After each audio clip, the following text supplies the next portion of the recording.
cosa. El gran obstáculo para este país es la clase política, de todo color. Parece que se turnan para llenarse los bolsillos a costa del pueblo boliviano. Mm. No hay la eficiencia, la moral, el respeto, está al margen. Mm. Por lo menos en la universidad.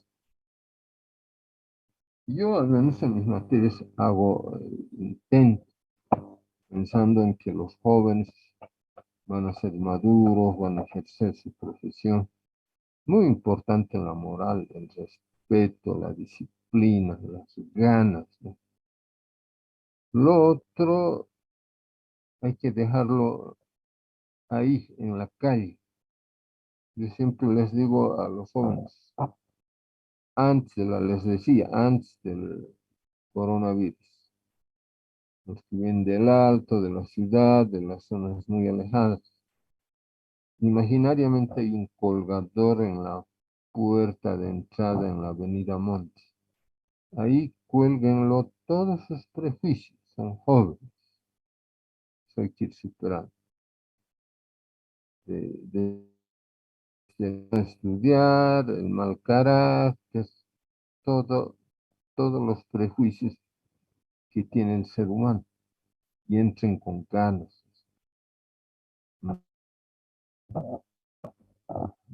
Veo las listas y es muy, muy grande, pero se está achicando, pero no puedo cada clase estar llamando lista, se pierde casi 40 minutos.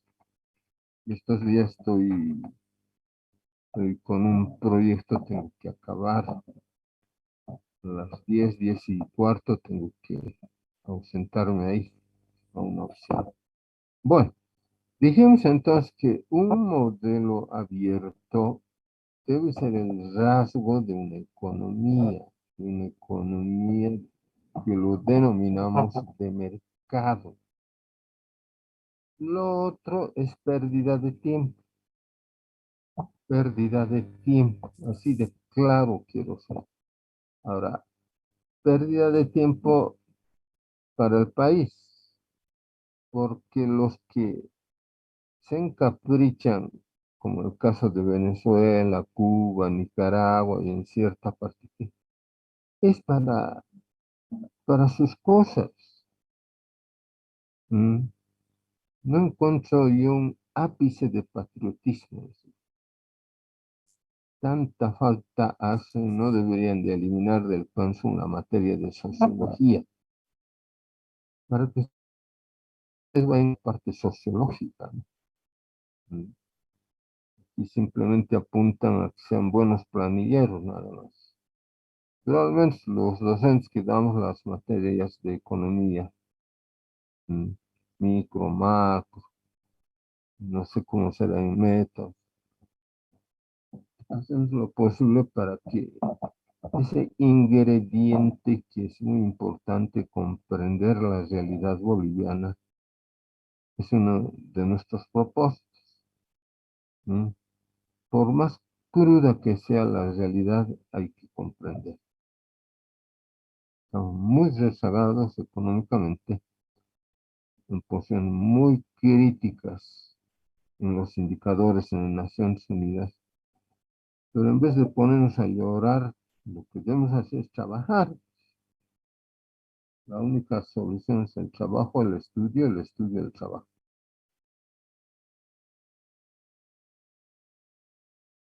Bueno, hemos explicado que la economía tiene que ser economía de mercado. ¿Mm? El modelo nuestro es un modelo híbrido, híbrido en el sentido de que no se define con claridad el modelo. Y siguen dando un rol al Estado, lo siguen endeudando. Si comprendiera a cabalidad lo que es un modelo de economía de mercado, no habría estos casos de corrupción. Por todo lado perfora la sociedad boliviana y encaminemos el país pues, hacia el desarrollo. mucha dependencia de las materias primas. Ese es el problema, ¿no? Pero bueno, yo y ustedes no vamos a solucionar el problema, pero queda eso como un reto, sobre todo para los jóvenes, ¿no? Esa bandera y una absoluta libertad de mercado, de precios, libertad de mercados, libertad económica, debe estar a la orden del día. Y trabajar. Ese es el escenario. Ahora los actores es la sociedad. Generar, generar industrias, generar desarrollo económico. Lo otro va a venir.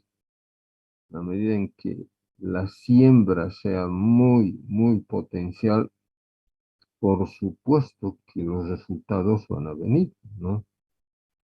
Bueno, hemos dicho entonces que en un modelo de economía de mercado juegan un rol muy productores y los consumidores. Ahora, entendiendo que la economía es circular, ¿no?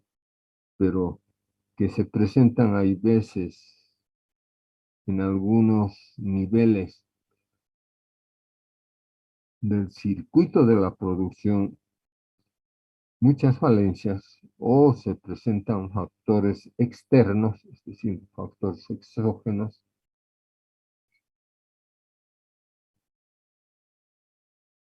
Eso dificulta en gran medida que funcione adecuadamente el flujo circular de la economía. ¿Mm? Cuando un país no es autosuficiente, sobre todo en lo más importante, en los alimentos. Eso es clave, prioridad número uno debería ser, porque hay población. Si comprendieran los gobernantes la necesidad de potenciar la producción, otro sería pues, el cantar, ¿no? En función de ese paradigma, una economía de mercado, ya en su mercado interno, dijimos que es fundamental el impulso a la especialización, a la división del trabajo. ¿Mm? Juntos generan eficiencia y juntos generan productividad. ¿Mm?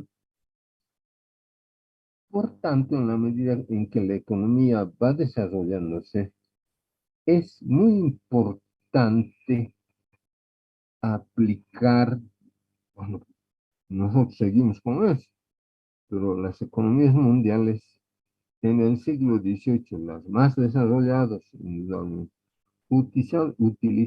aplicaron estos instrumentos a la misma economía, al diario vivir y sobre todo a la producción. La división del trabajo y la especialización permite multiplicar la producción. ¿Mm?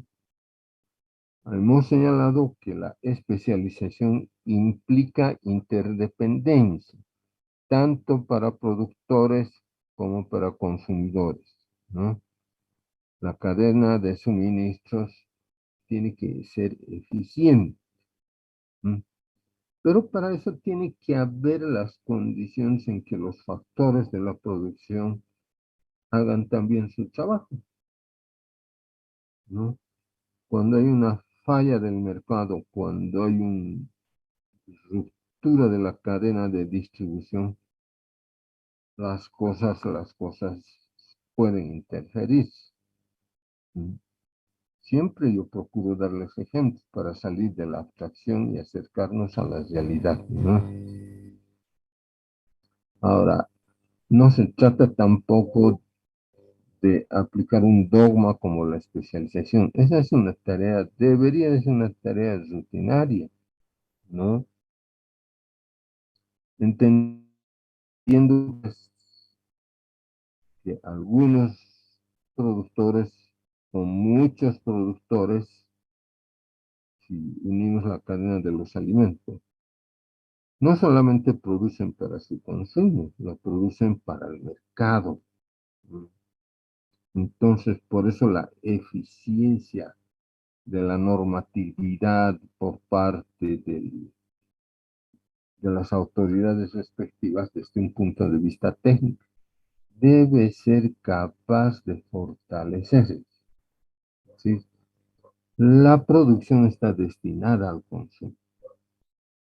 Pero hay veces se presentan hasta problemas de la naturaleza, los cuales no permiten, por ejemplo, encontrar el equilibrio.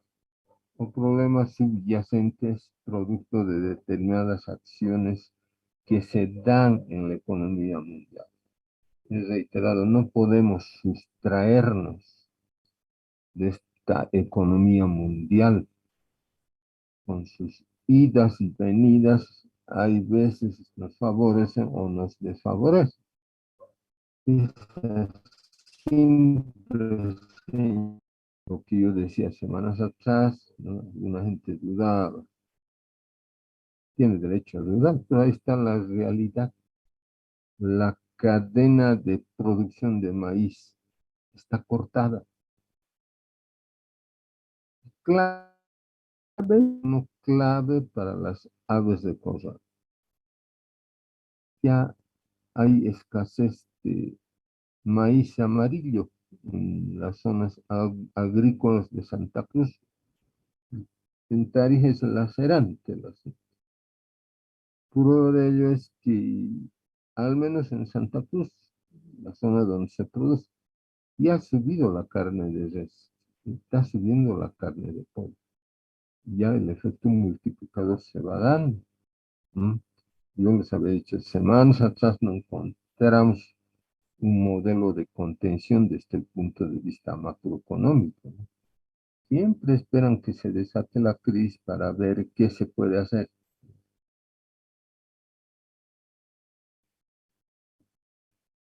Un país serio, tratándose de un alimento que beneficia de manera indirecta a la población, ya debían haber hecho compras sustanciales, por lo menos para unos 6 meses, ¿no? ¿Qué están esperando? Que se desate la crisis y que la gente salga a las calles como lo están haciendo en el Perú, en otras ciudades, no sé. Bueno, por eso el manejo de la parte técnica, el manejo y la claridad que tiene que haber en los instrumentos microeconómicos y macroeconómicos es fundamental, pues fundamental. Hemos planteado que cuando el flujo de los productores al mercado es eficiente, se puede encontrar un equilibrio. ¿Por qué? Porque la parte de los hogares indudablemente se interrelacionan con los productores. A un precio dado, una cantidad dada. Es decir, si el flujo ha logrado encontrar el equilibrio, podemos decir que la oferta es igual a la demanda. Hemos señalado en la anterior clase que, por ejemplo, los productores, que los llamamos las unidades empresariales, los oferentes, en una economía de mercado, venden sus bienes y servicios. Y por otro lado, los hogares, las unidades familiares, es decir, los demandantes, pagan con dinero los bienes y servicios que venden los productores. Ahora, indudablemente, ese dinero, ese ingreso familiar, o específicamente el dinero, es una mercancía. En realidad es eso, es representante de valor. Y ese monto de dinero, el dinero, tiene que estar respaldado eficientemente en términos de valor por el Banco Central, en el caso nuestro, el Banco Central de Bolivia. Pero tiene que respaldarlo con reservas monetarias, tiene que respaldarlo al flujo de dinero que circula en el mercado interno, incluso con la eficiencia. Y desde el punto de vista monetario, reservas probadas más oro físico. Eso nos respalda la moneda, ¿no? Entonces, muy difícilmente una moneda se puede devaluar. Se devalúa cuando ha perdido el poder de compra. Y ahí está el problema. Y cuando si ha perdido el poder de compra por la subida de precios, tampoco tiene las reservas monetarias suficientes como para respaldar las rentas del dinero que se da en el mercado, ¿no? El dinero entonces facilita el intercambio entre los dos sectores. Clave, clave es eso, ¿no? Estamos hablando de un modelo de economía de mercado, no olvidarse. Ahora, siempre cíclicamente, quiero decir, periódicamente, hay veces aparecen fenómenos internos o externos que momentáneamente pueden desequilibrar, pero desde el punto de vista de un país,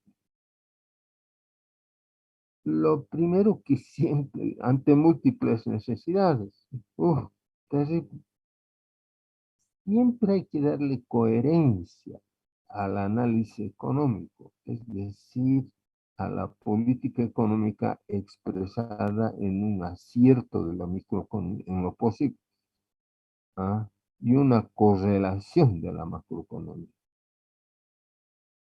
Ambos se mantienen una interrelación, los pequeños agregados con los grandes agregados, por supuesto que el modelo funcionará, ¿no?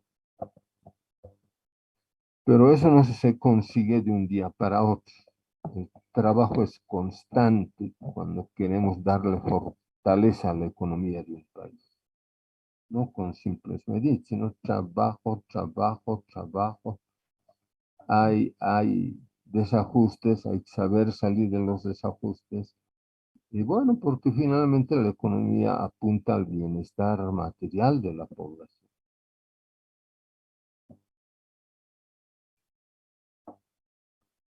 Ese es el objetivo. Ese es el objetivo. Ya les ha llegado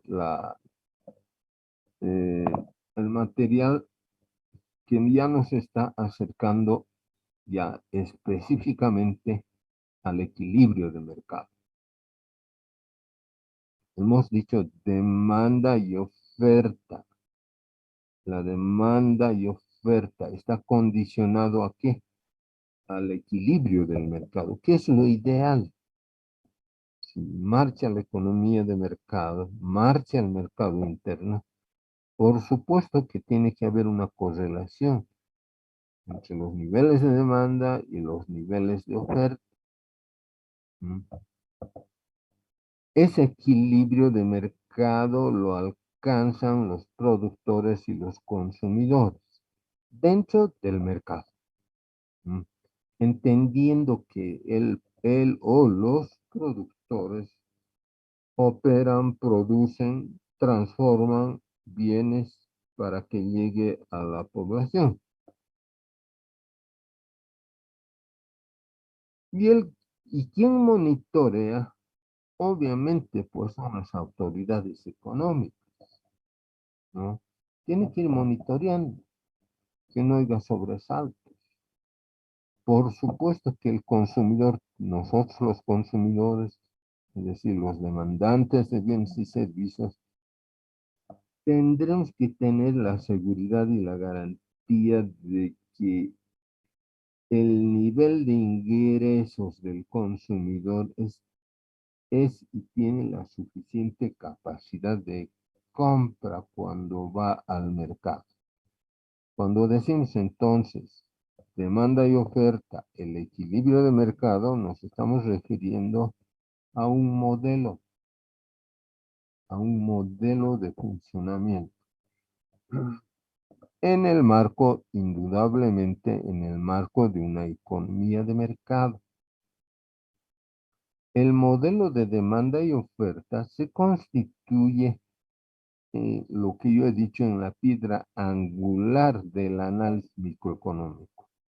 La concepción y la comprensión integral de estos dos conceptos, de igual manera que la relación existente entre los mismos, es absolutamente esencial para entender todas las áreas y temas que conforman la ciencia económica. ¿Mm? En aquí no hay el dedazo del, del Estado, del bien amadito Estado. ¿Mm? El Estado tiene otras funciones. Encarar los programas de desarrollo. Pero hay veces el bien amadito Estado aparece oficiosamente queriendo fijar en el mercado ante determinadas convulsiones de precios, queriendo fijar un precio mínimo, queriendo fijar un precio máximo. Eso distorsiona el libre juego de la oferta y la demanda. Eso debe ser una consecuencia de qué? De lo que acabo de decir, de la interrelación entre los demandantes de bienes y los oferentes de bienes. Gran parte de lo que yo estoy mencionando, por ejemplo, tiene que ver con la presentación de un balance más detallado de los factores que fundamenten la teoría de la demanda y la oferta, así como su aplicación en el análisis de casos prácticos de la vida real. La demanda y la oferta son dos de los determinantes del precio relativo de los bienes y servicios que se ofertan en el mercado. Son estas dos fuerzas las que conjuntamente determinaron el precio de mercado de los bienes. Es decir, a lo que denominamos ese juego de oferta y demanda, pero las reglas tienen que ser claras. Aquí no entra el factor especulativo, pero tampoco está inmune al factor especulativo. ¿Por qué? Porque la economía está ya globalizada. Entonces, un factor exógeno, por más direccionada que esté el mercado interno, el factor externo puede perforar el modelo, como lo está haciendo. Esta maldita guerra lamentablemente ha conducido a eso. ¿No? Tendríamos que decir también malditos los virus, el COVID, 2 años y fracción desencajaron todo el equilibrio macroeconómico. ¿No? Bueno, pues ahí estábamos, ¿no? Cada uno a su manera, a su estilo, estamos queriendo salir del COVID y ahí ya nos encontramos con esta guerra. Otro dolor de cabeza por el tema de los precios, que los precios se han modificado. Bueno, entonces, pero sigue vigente el modelo de oferta y demanda como expresión de la interrelación que debe haber entre productores y consumidores. Ambas fuerzas, demandantes y oferentes del mercado, en base al regateo del precio, se ponen de acuerdo para fijar el precio.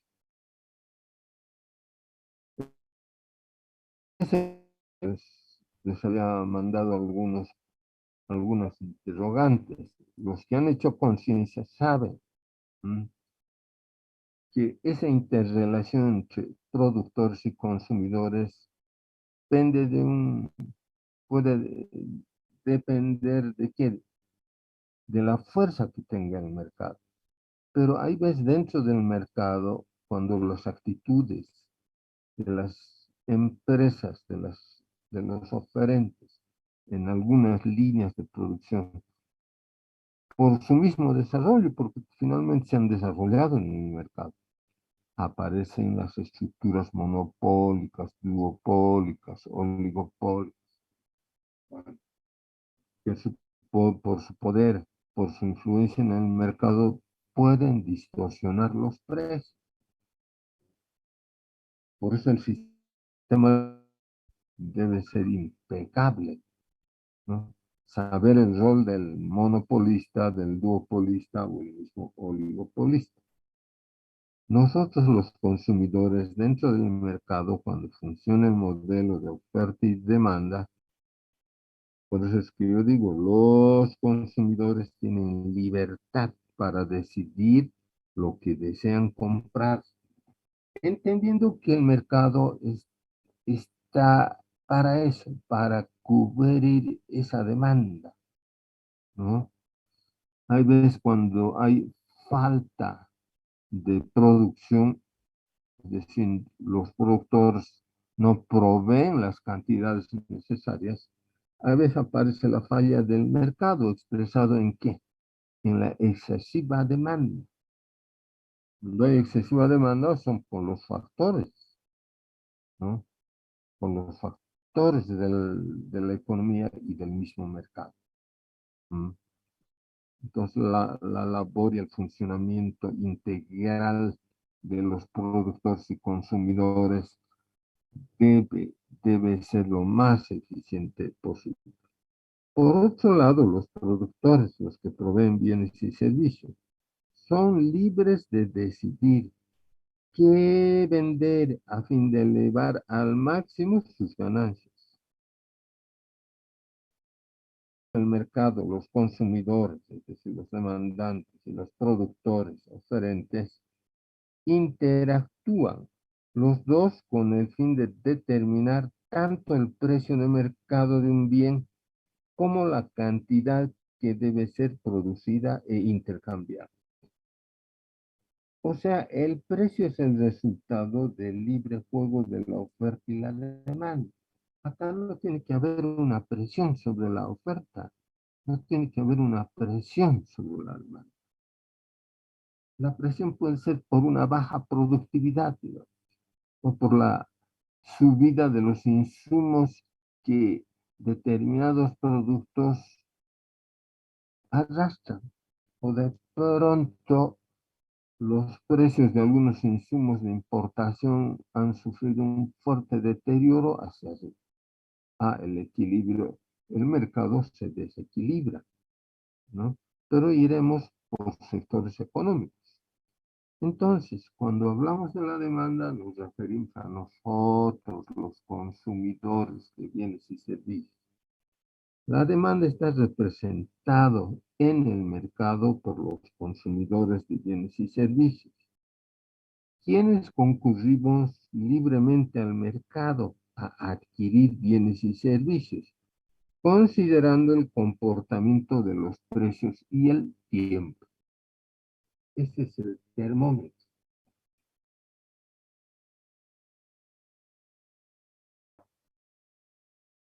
Entonces, la política económica debe darle tranquilidad al consumidor, debe darle tranquilidad al productor para que se desenvuelva.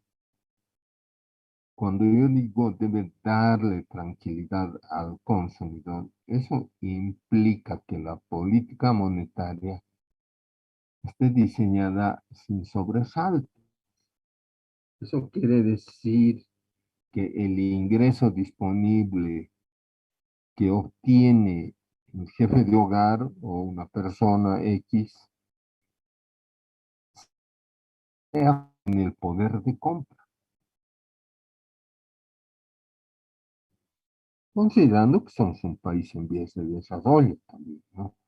Bueno, las reglas están dadas y que para no generar distorsiones en los precios, los oferentes también tienen que tener la seguridad de que si se van a desprender de su producto por la vía de la compra y venta, bueno, estén garantizados de que su costo de producción es el más adecuado de que el precio final de venta, bueno, responda a las expectativas del mercado y de los mismos productores.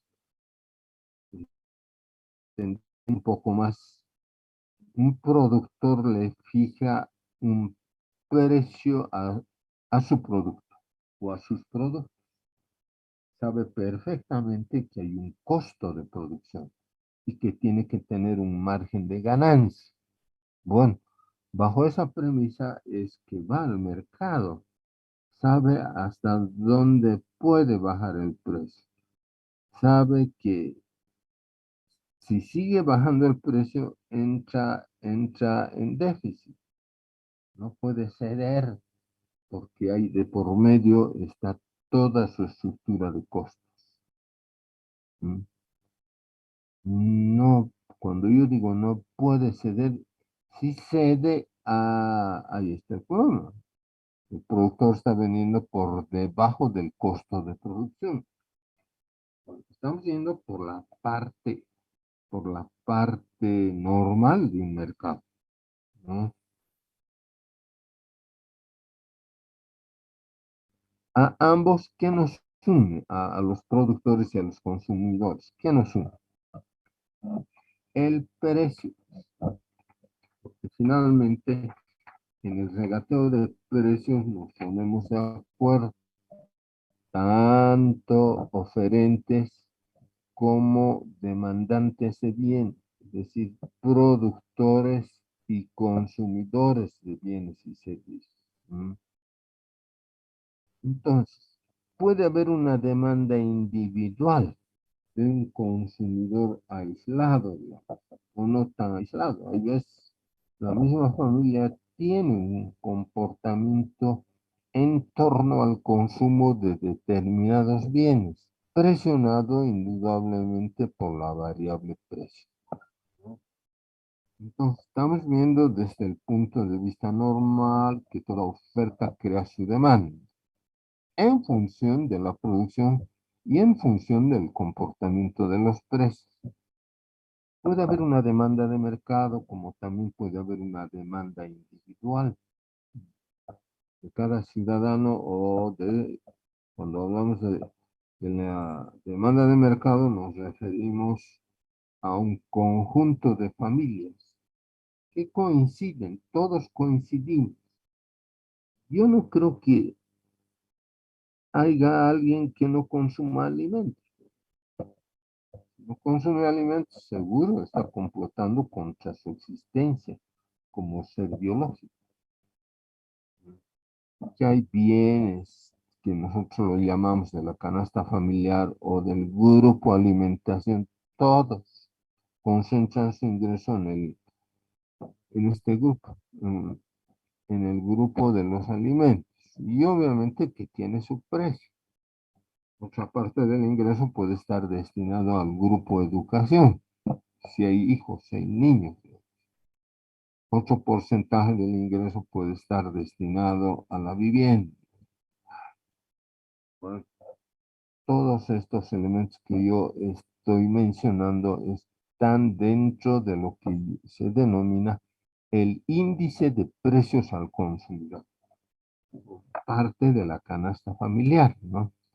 Entonces, especificando la demanda individual, su nombre lo dice, demanda individual, ¿qué viene a ser? Es la aptitud de un consumidor individual que corre al mercado de bienes y servicios a adquirir bienes, ¿no? Considerando el comportamiento de los precios, ¿no? Sabe qué parte de su ingreso está destinado a la compra de alimentos, pero la condición es de que los precios se mantengan constantes, ¿no? Bueno, pero ahí veces puede haber una vibración momentánea o de un mediano tiempo. Hay una vibración, cuando yo digo me refiero a lamentablemente, a los índices inflacionarios. La economía está dada, cuando aparece una subida de precios que nosotros los economistas llamamos la inflación de precios, bueno, ahí está el problema. Mm, En el horizonte está eso. Entonces, bueno, hay veces no todo es color de rosa. Hay veces cuando se está aproximando una inflación importada, hay veces ciertos niveles de los productores aceleran eso, ocultando los bienes, porque sabe que en algún momento va a haber una disparada de precios. Bueno, son hechos anormales, ¿no? Que hay veces surgen en el mercado. Y nosotros, los consumidores, hay veces nos enteramos y decimos, bueno, está subiendo el precio de tal producto. Hay veces las unidades familiares hacen compras extraordinarias de algunos bienes que por lo menos le permitan aguantar unos 15 días, sabiendo que ya empieza algún nivel de inflación. Eso ya está dentro de las expectativas. Entonces, pero seguiremos por la parte metodológica que estamos adoptando. Entonces, en dos palabras, la demanda individual es la aptitud de un consumidor individual que concurre libremente al mercado a adquirir bienes y servicios, pero considerando el comportamiento de los precios y en muchos casos considerando también a esta variable que no está al alcance del productor o del consumidor. ¿Cuál es esa variable? El tiempo.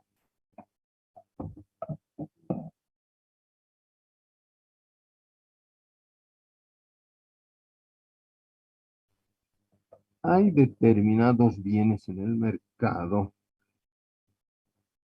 que tienen un periodo de vida limitado, salvo que tengamos que almacenarlo bajo ciertos rigores, ¿no?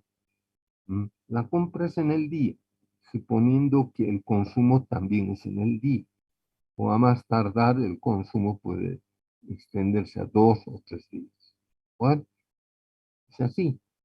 La fluidez del mercado es a cada instante.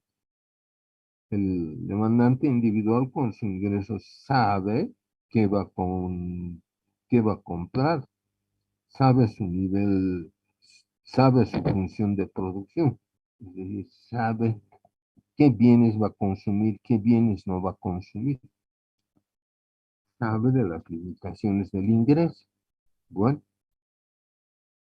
entonces, la demanda individual es la aptitud individual de un consumidor X, que puede ser muy diferente a la aptitud de otro consumidor que puede que tenga otros patrones de consumo, puede que no coincida con el primer demandante individual.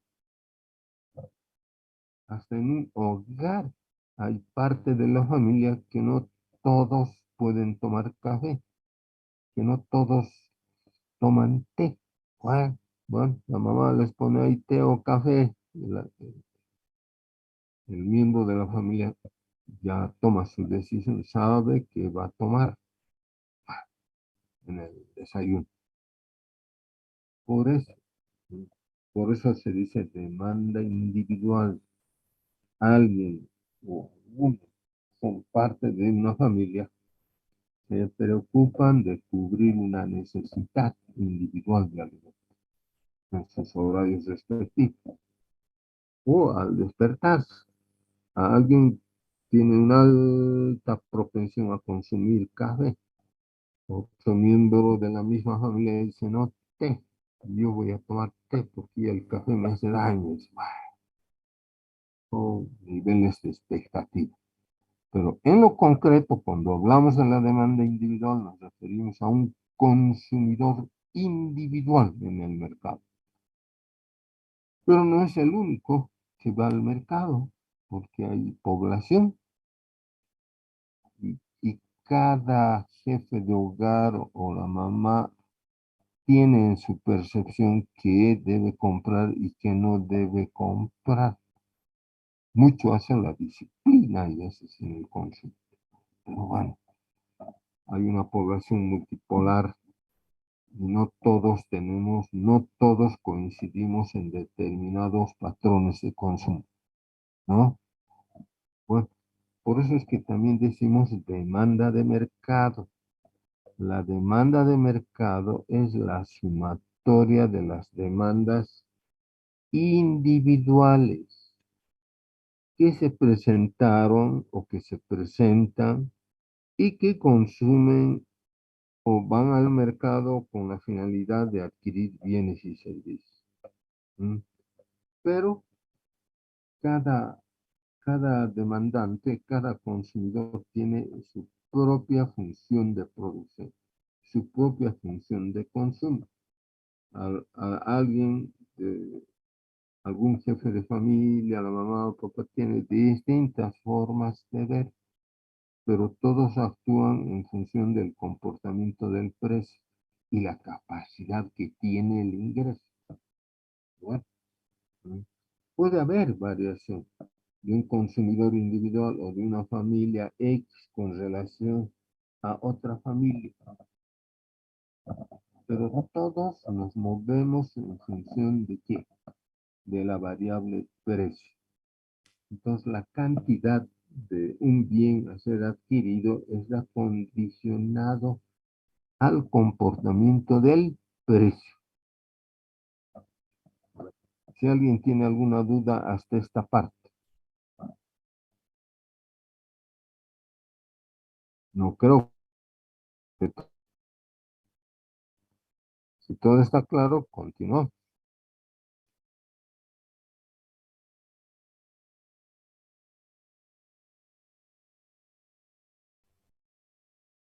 Seguiremos entonces. Ya, en el material que les he enviado ya hay una tabla de la demanda individual, hay una tabla de la demanda de mercado, aspecto muy importante a considerar. En la tabla de la demanda de mercado hay un precio mínimo y un precio máximo, ¿en función de qué? En función de la demanda. ¿Mm?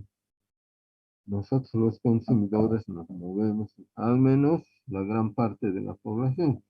Quizás haya uno o dos o más consumidores que relativizan el comportamiento del precio. Pero invariablemente el precio define el volumen de compra de bienes y servicios. Es la variable más importante.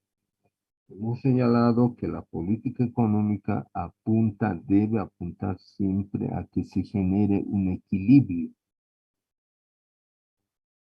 El equilibrio es importante. Estoy refiriendo al equilibrio de precios, sobresaltos en el mercado de bienes y servicios. Entonces está dado el precio, pero insisto, el precio está condicionado a la cantidad de bienes. En la tabla de la demanda individual empezamos con un precio de arriba para abajo y luego de abajo hacia arriba.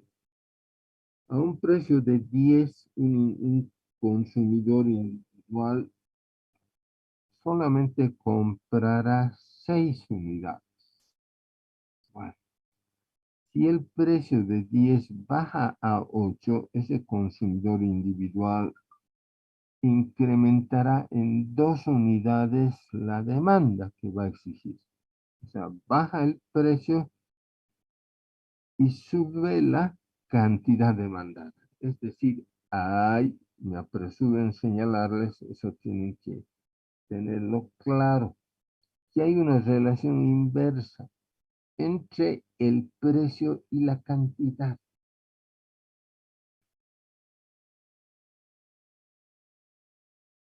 ¿Por qué? Significa. Por eso es que yo decía, a un precio de 10 se demanda 6 unidades. Si el precio baja a 8, bueno, el consumidor dice, ha bajado el precio, entonces adquiere 8 unidades.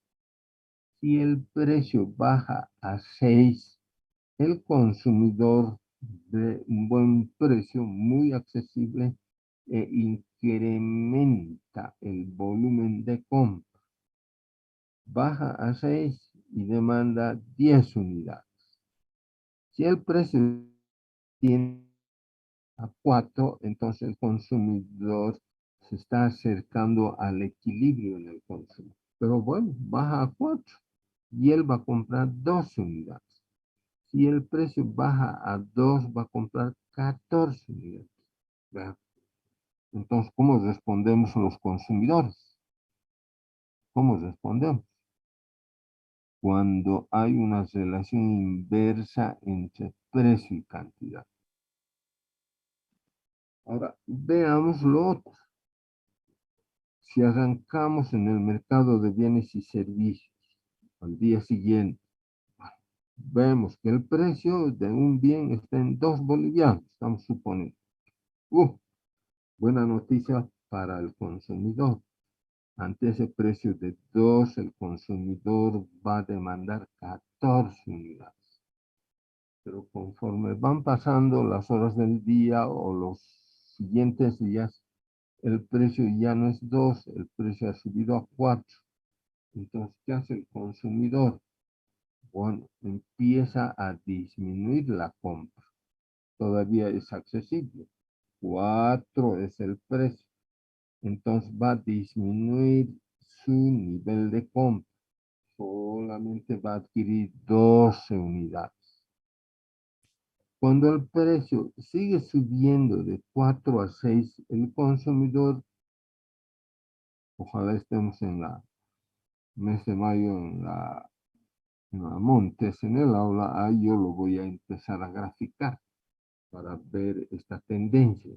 Si el precio sube a 6, por supuesto que el consumidor va a disminuir su nivel de compra. ¿Por qué? Porque el precio empieza a subir. Compra lo necesario, ¿no? Bueno, entonces si el precio sube a 8, el consumidor sigue ajustándolo. Ya no va a comprar 10, solamente va a comprar 8. Si el precio en el mercado ha subido a 10, el consumidor solamente va a adquirir 6 unidades. Entonces, está probada esa relación inversa entre precio y cantidad. Cuando yo digo relación inversa, me estoy refiriendo a la variable precio y sus modificaciones, ¿no? Sube el precio y disminuye la cantidad. Sigue subiendo el precio y el consumidor sigue disminuyendo la cantidad. Por una sencilla razón, porque el precio empieza a subir. Hay veces la población, cuando no está muy bien informada, responde de otra manera. Dice que no va a haber pan, dice que no va a haber carne de pollo, bueno, y todo su presupuesto se concentra, no importándole el precio, sino su presupuesto familiar se concentra en por lo menos garantizar una cantidad extraordinaria de algún bien de la canasta familiar que lo va a necesitar.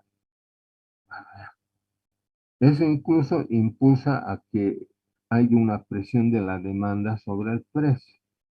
Seguramente si estuviéramos en la pizarra yo demostraría eso. ¿Sí? Hay veces puede ser hasta una falsa alarma. Otra vez. ¿Mm?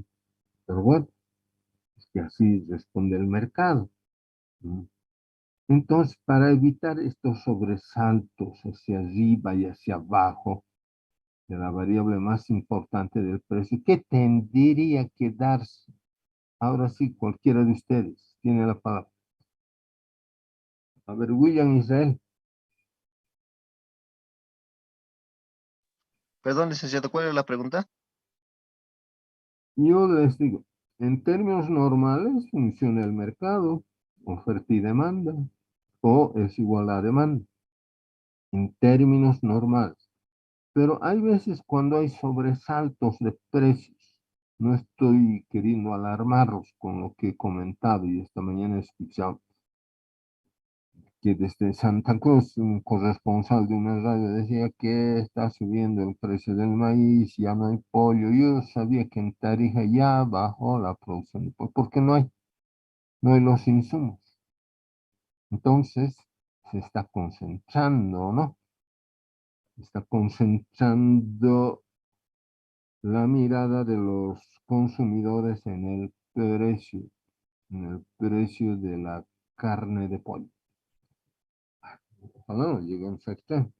Por eso les digo, el rol del Estado siempre es economía, desde matinal hasta trasnoche.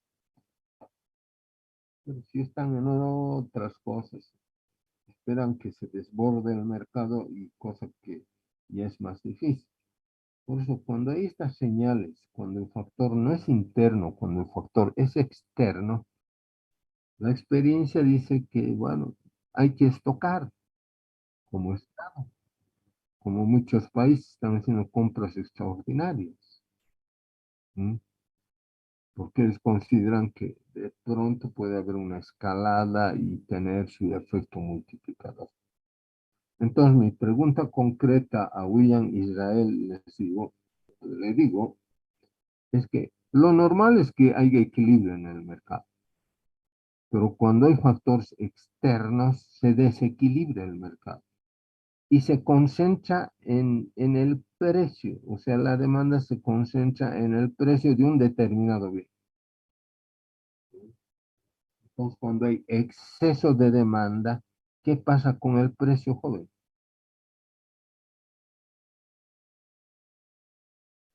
Ah, perdón, ¿el precio aumentaría, licenciado? Claro, hay veces los fenómenos vienen por una escasez tal vez explicable o por... Entonces, bueno, la demanda viene por el problema de la escasez de algún bien en el mercado. Siempre se da en el mercado.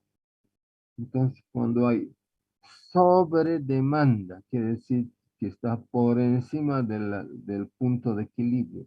Su nombre lo dice con toda claridad. Sobredemanda, es decir, exceso de demanda. ¿Qué pasa con el precio?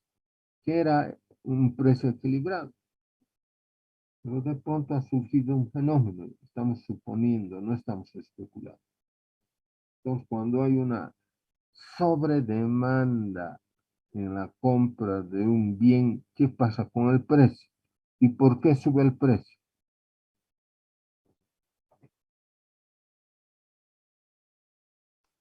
Bueno, licenciado, creo que el, el precio, como dijo, equilibrado, entonces sería que aumentaría el precio, porque si aumenta más la demanda, como usted dijo, licenciado, aumenta. Bueno, entonces el precio tendría que mantenerse nomás ahí si es que es más amplio o si Pero no, hay como... escasez, pues hay escasez, es notoria la escasez, porque los insumos con los cuales se alimenta, por ejemplo, a los pollos, han subido sus precios bastante.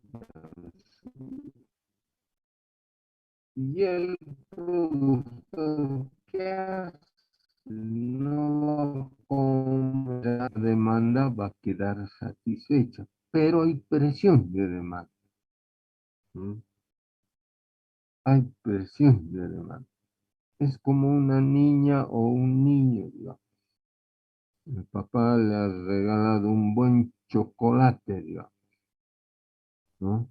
Bueno, es un bien secundario, que, que se sirva un buen chocolate como un regalo, no pasa nada, ¿no? Es quizás relevante, es complementario, digamos. En los bienes de la canasta familiar no hay eso, no hay eso. Si la presión es muy fuerte y hay sobredemanda, quiere decir una demanda por encima del punto de equilibrio, por supuesto que se rompe el equilibrio de precios y el productor tiene pues su función de producción cuantitativamente, sabe,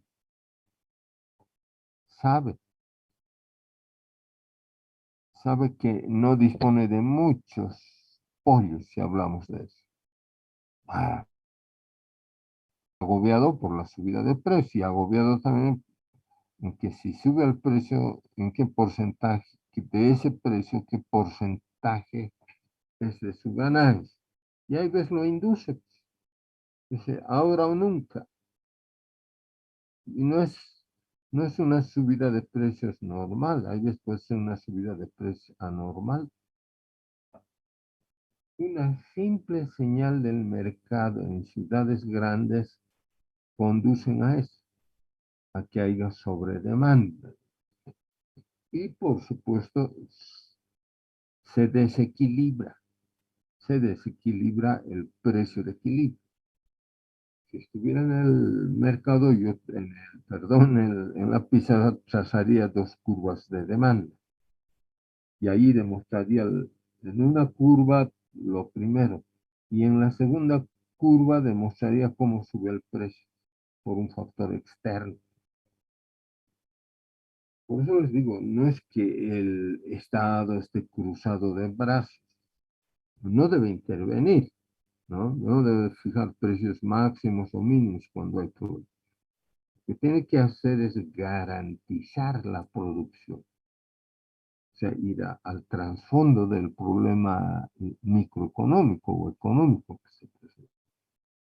Entonces, eso hay que hacerlo todos los días, no esperar que aparezca la crisis, anticiparse en el tiempo, ¿no? Cuando hay olfato. Por eso yo digo, mentes brillantes, técnicos brillantes, para mí, esos son los perfiles que debería de existir en cualquier gobierno que se precie de civilizado, ¿no? Pero a ver, un, un señor en el marco del respeto, el señor Maduro, más es político que técnico, convulsiona, que mengano, tal, no, ese tipo de perfiles no son los adecuados, no son. Ah, pero alguien me puede decir, ahí están sus asesores, es verdad, pero la línea sale siempre del primer hombre público, ¿no? Bueno, eso sucede. No todo lo va a decidir un primer mandatario. Para eso tiene sus ministros, sus áreas. Yo lo que les digo, ayer a un joven le decía, fuera de clase, ¿no? En el marco del respeto, ¿sí? En el marco del respeto. No hay ningún nivel de jactancia que quede claro. Pero en estos momentos de crisis se necesita de los más formados, ¿no? Pero yo les digo, a ver, yo veo muy poco televisión. Que me informo de las noticias, procuro hacer, sobre todo la parte económica, ¿no? Pero yo les digo, sin subestimar a nadie, ¿qué ministro es brillante? A ver, yo ni sé quién es el ministro de hidrocarburos. No estoy obligado a conocer, ¿no? Pero bueno, ministro de Economía, que yo lo conozco, que de saludos no pasamos, es verdad, él me conoce, yo lo conocí en la universidad. En estos momentos hay que ser creativo, muy imaginativo. ¿M? No se trata de ser mandrake el mago, sino de aplicar pues las reglas claras de la economía. A veces aparece un mentiroso. Es lo común, es lo común. ¿M? Yo les daría una tarea, a ver, si no hubiese coronavirus, organizaríamos grupos, todos, algún grupo, a ver, que vaya a EMAPA y pregunte, empresa de alimentos, no sé qué se llama, A ver, ¿qué stock tiene de trigo? ¿Qué stock tiene de carne de pollo? ¿Qué stock tiene de carne de res? Es como un colchón, pues. Cuando hay desajuste en el mercado interno, estas llamadas empresas estatales rápidamente replantear. Estando muy joven, muy cercano a un ministro, por un tiempo me di cuenta de la calidad de gente que son. Había problemas, cuando no, problemas monetarios. Era justo antes de que se desate la hiperinflación. Éramos cuatro. Yo a los cuatro dije, bueno, ya el dinero empezaba a perder su poder de compra por la inflación. La inflación es el peor impuesto que la población paga. Yo dije, a ver, le diremos a su secretario de que quién está gobernando, a ver, abra pues a las cámaras de televisión las reservas monetarias que tiene Bolivia, las reservas de oro. Eso le da tranquilidad al mercado. Averiguaron y nos dijeron que no hay muchas reservas, que no hay muchas barras de oro como reservas. Por eso la década perdida del 80 fue grave cuando se desató la hiperinflación. Tuvo que renunciar, lamentable, y era honesto. Eso es pedir mucho en un país como el nuestro. Era muy honesto el doctor Hernán Siles. Se aprovecharon de él, es verdad. Uno de los pocos presidentes honestos. Entraron flaquitos y salieron más flaquitos de la cúpula gubernamental. Y se anunció, ¿ven? Un desprendimiento único.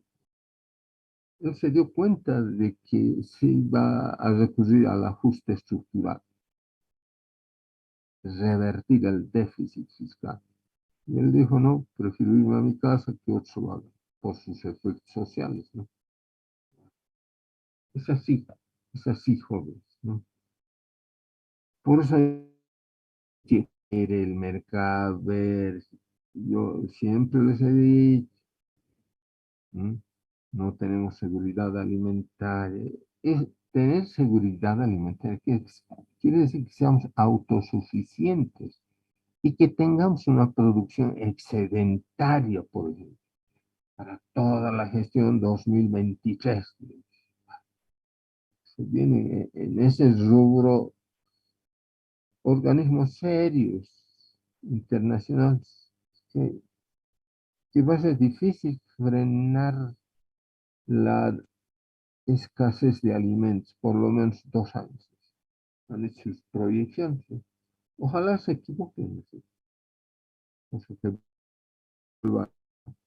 bueno, entonces está claro la demanda individual, la variable más importante que determina a nosotros los consumidores si incrementamos nuestra demanda o nuestro consumo, es porque puede que sea un bien de primera necesidad, pero el precio es un producto de la oferta y la demanda. El mercado tiene que ser eficiente hasta en los sobresaltos, ¿no?